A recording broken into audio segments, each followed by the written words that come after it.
Welcome to my 5-minute Parsha on Metzora. I am Sam Thurgood, and this week we read in the Torah about tzara'at, this kind of spiritual skin disease. The Torah does not tell us exactly what brings it on, but our sages of course explain a wide variety, a number of sins, ranging from stinginess to the most famous lashon hara, negative derogatory speech, slander that's said about another person.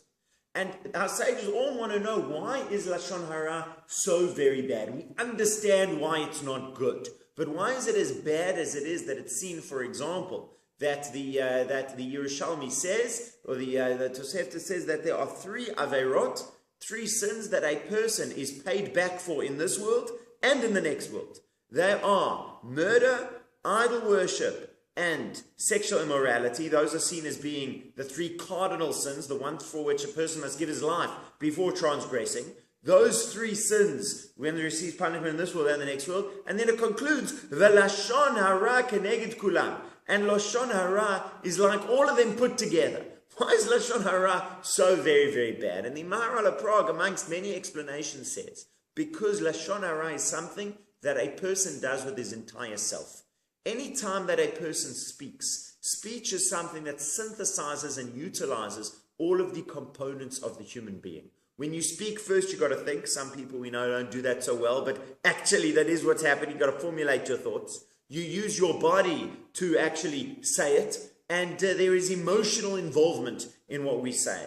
The proof Rabbi Goldfein, a blessed memory, Yimar Rosh Hashiva, used to say, is that we find that there are 3 ways that a person can have an issue speaking. The first way is if there's something wrong in their thinking process, they can be unable to think. Second way, if physically they have a problem with their mouth or their tongue, they're not able to speak. And thirdly, emotional problems can also lead someone to be unable to speak. So speech is the synthesis of the whole person, and the problem of lashon hara is that a person does it with his whole self. The other averot that we spoke about, those cardinal sins, so murder is something that's seen as being an emotional problem primarily. Idol worship is obviously a mental issue, and sexual morality is when a person lets his physical body and his lusts take over. But when you look at the idea of lashon hara, again, in its foundation and principle, it's the combination of all of the parts of the person. Now, I don't want to speak about the whole time about that. We understand that now. But let's look at the other way around as well. What about positive things that we do? There are so many times that we do great and wonderful and holy and good things with only a part of ourselves. We do it only in our minds. I think about doing it, or I commit to it in my mind. We do it only with our body. I did it. I didn't think about it. I didn't have any emotional content. Or I feel really bad for somebody.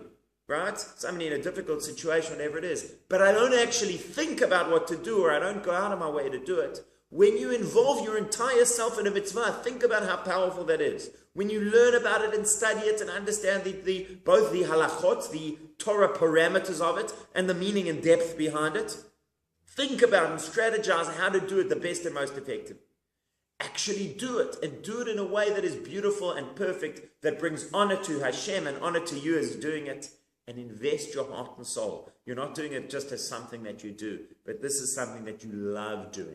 And so whatever mitzvah that could be, and I'd like you to think about and pick a mitzvah and say, how can I do this mitzvah in which I invest my whole self? Because if lashon hara, by virtue of it being a complete investment in self, can be greater, bigger in a sense, than any of those 3 cardinal sins, think how great your mitzvah can be. That is a holistic mitzvah done with your entire self, that commits all of you to this goodness and holiness and this uplifting act to bring you closer to Hashem and to bring Hashem's presence into the entire world. Shabbat Shalom.